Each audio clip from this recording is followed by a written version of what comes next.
Selamat datang di channel Renungan Meditasi bersama Sang Sabda. Channel ini berisi renungan singkat meditasi Kristiani yang berbasis iman Katolik. Topik kita hari ini adalah mengikuti bintang, membebaskan diri dari ego. Membangunkan kesadaran. Saudara-saudari, pernahkah kita bertanya dengan jujur kepada diri kita sendiri, mengapa saya tersinggung? Mengapa saya merasa terancam? Mengapa saya selalu ingin dibenarkan, dilihat, diakui, dan dimenangkan? Seringkali kita berkata bahwa kita marah karena orang lain. Kita kecewa karena situasi. Kita terluka karena perkataan seseorang. Tetapi bila kita berani masuk lebih dalam, kita akan menemukan bahwa yang paling sering terluka bukanlah kasih kita, melainkan ego kita. Ego adalah bagian dari diri kita yang ingin menguasai. Ego ingin menjadi pusat perhatian. Ego ingin dunia berputar mengelilingi aku. Dan hari ini melalui Injil Matius 2 ayat 1-12 kita diajak untuk bercermin apakah kita sedang hidup sebagai Herodes atau sedang berjalan sebagai orang-orang Majus. Sebelum kita membahas lebih lanjut, mari kita dengarkan dulu Injil Matius 2 ayat 1-12.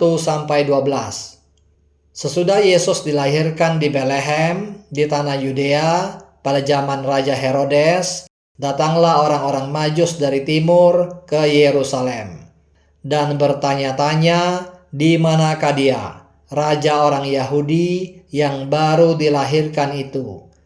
Kami telah melihat bintangnya di timur, dan kami datang untuk menyembah dia. Ketika Raja Herodes mendengar hal itu, terkejutlah ia beserta seluruh Yerusalem.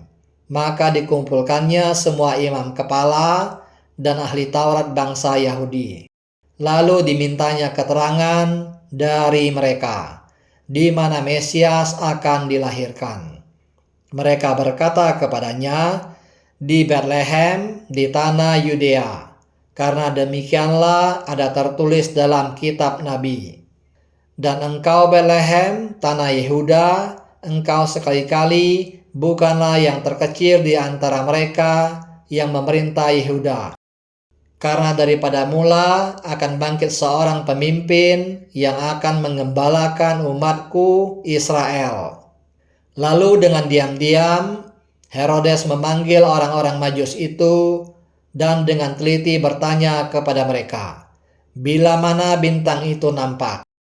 Kemudian ia menyuruh mereka ke Betlehem, katanya, pergi dan selidikilah dengan seksama hal-hal mengenai anak itu, dan segera sesudah kamu menemukan dia, kabarkanlah kepadaku, supaya aku pun datang menyembah dia.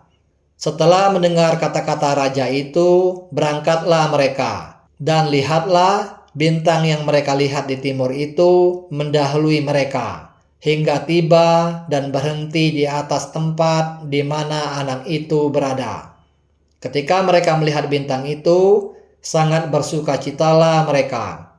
Maka masuklah mereka ke dalam rumah itu dan melihat anak itu bersama Maria ibunya, lalu sujud menyembah dia. Mereka pun membuka tempat harta bendanya dan mempersembahkan persembahan kepadanya, yaitu emas, kemenyan, dan mur. Dan karena diperingatkan dalam mimpi, supaya jangan kembali kepada Herodes, maka pulanglah mereka ke negerinya melalui jalan lain. Demikianlah sabda Tuhan. Syukur kepada Allah. Untuk lebih mudah memahami renungan ini, maka akan saya bagi menjadi beberapa bagian. Ego dan diri sejati. Secara sederhana, ego adalah diri yang mementingkan diri sendiri. Ia adalah bagian dari diri kita yang selalu bertanya, apa untungnya bagi saya? Bagaimana pandangan orang terhadap saya? Apakah saya sedang terancam? Ego selalu mengamati. Tetapi yang ia amati bukan kebenaran, melainkan posisi dirinya sendiri. Di sisi lain, di dalam diri kita ada sesuatu yang jauh lebih dalam. Diri kita yang sesungguhnya, atau disebut juga dengan diri sejati. Diri yang diciptakan Allah, diri yang tenang, diri yang tidak perlu membuktikan apapun. Namun seringkali diri sejati ini terkubur oleh luka masa lalu, oleh rasa tidak aman, oleh pengalaman ditolak, dan oleh ketakutan kehilangan kendali. Maka ego muncul sebagai pelindung palsu. Herodes, ego yang berkuasa. Herodes adalah gambaran ego yang tidak terkendali. Ia berkuasa, ia kaya, ia disegani, dan ia memiliki segalanya. Tetapi ketika ia mendengar tentang kelahiran seorang bayi, ia gelisah. Mengapa demikian? Karena ego selalu takut kehilangan pusat kekuasaannya. Herodes tidak takut kepada Allah, tetapi ia takut kehilangan tahta. Ia tidak mencari kebenaran, tetapi ia mencari cara untuk mempertahankan kontrol. Ego yang berkuasa selalu kejam, karena ego tidak mengenal kasih. Ego hanya mengenal ancaman dan saingan. Dan di sini kita harus jujur. Herodes tidak hanya ada di dalam Injil. Herodes juga bisa hidup di dalam diri kita. Setiap kali kita tidak bisa menerima kritik, setiap kali kita merasa tersaingi oleh keberhasilan orang lain, setiap kali kita ingin mengendalikan orang lain dan situasi, setiap kali kita membenarkan kekerasan batin demi kebenaran versi kita, di sanalah ego sedang duduk di atas tahtanya. Orang-orang Majus bebas dari ego. Berbeda dengan Herodes, orang-orang Majus adalah orang-orang pencari kebenaran. Raja Herodes dikuasai oleh egonya. Sedangkan orang-orang Majus adalah orang-orang yang merdeka dan dapat menemukan diri mereka yang sesungguhnya. Orang-orang Majus berangkat mengikuti bintang untuk mencari kebenaran dan menemukan Tuhan. Untuk menemukan Tuhan, kita harus terus-menerus mencarinya. Saat orang-orang Majus menemukan kandang dengan bayi di dalam palungan, mereka melihat bayi yang rapuh. Secara lahiriah tidak ada kemegahan, tidak ada kekuasaan, tidak ada ancaman. Tetapi mereka memiliki mata batin sehingga mampu melihat dan mengenal bayi itu sebagai Kristus, Mesias yang dijanjikan. Ego tidak mampu melihat Allah, hanya kerendahan hati yang bisa. Meditasi mengikuti bintang dalam keheningan. Meditasi sangat mirip dengan perjalanan orang Majus seperti mengikuti bintang. Sebagaimana orang Majus menemukan Kristus dalam kesederhanaan di palungan, meditasi membawa kita menemukan Tuhan dalam keheningan batin kita, di balik hiruk-pikuk ego. Dalam meditasi kita mengucapkan kata doa, Maranatha, sebagai suatu mantra. Kita mengucapkannya setiap pagi dan petang selama 20-30 menit. Kita tidak memaksa, kita tidak mengendalikan, kita hanya setia mengucapkan mantra Maranatha. Datanglah ya Tuhan. Kita mengucapkannya setiap pagi dan petang selama 20-30 menit.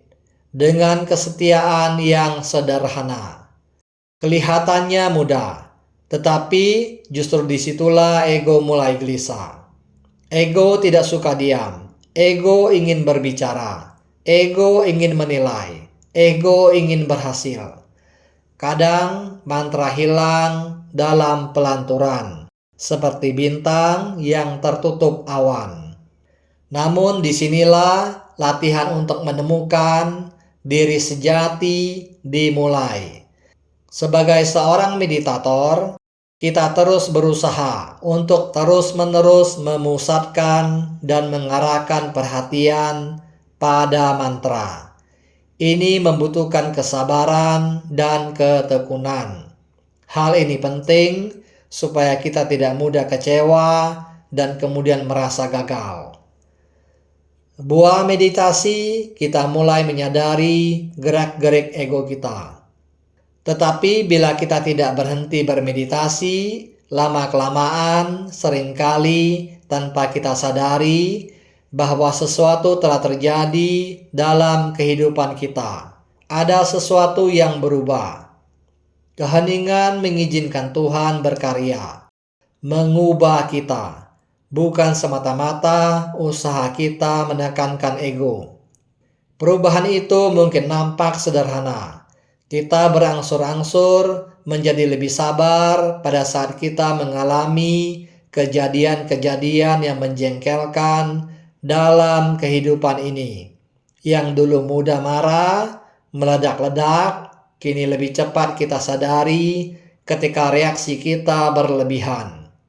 Yang terjadi sekarang adalah kita mampu mengamati ego kita sendiri.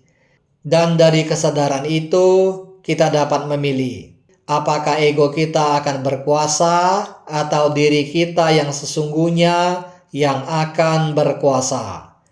Bukan situasi hidup yang langsung berubah, melainkan cara kita hadir di dalam setiap peristiwa.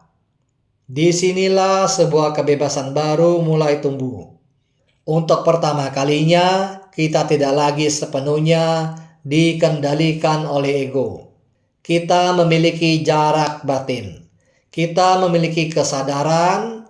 Kita memiliki kebebasan untuk memilih apakah ego yang akan berkuasa atau diri kita yang sesungguhnya yang akan berkuasa. Inilah yang dimaksud Santo Agustinus ketika berkata bahwa untuk memulihkan hubungan dengan Allah, kita harus terlebih dahulu memulihkan hubungan dengan diri kita sendiri. Penghalang terbesar untuk berada di pusat diri kita adalah ego kita. Dan jalan terbaik untuk mendisiplinkan ego itu adalah latihan meditasi yang setia, 2 kali sehari. Karena meditasi membawa kita kembali ke pusat diri. Dan di pusat diri itulah Allah telah menunggu sejak awal. Saudara-saudari, Injil hari ini bukan sekedar kisah masa lalu. Ia adalah cermin, ia adalah undangan, ia adalah panggilan.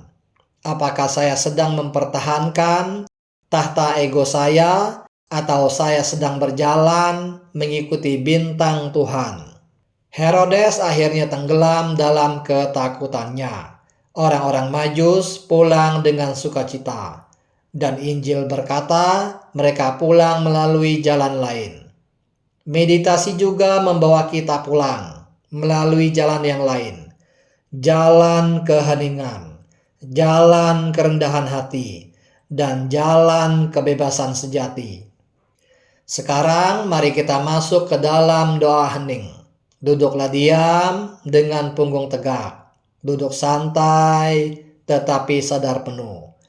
Tutuplah mata Anda perlahan-lahan dan ucapkanlah dalam hati kata doa yang diajarkan oleh Pater John Main OSB. Maranatha.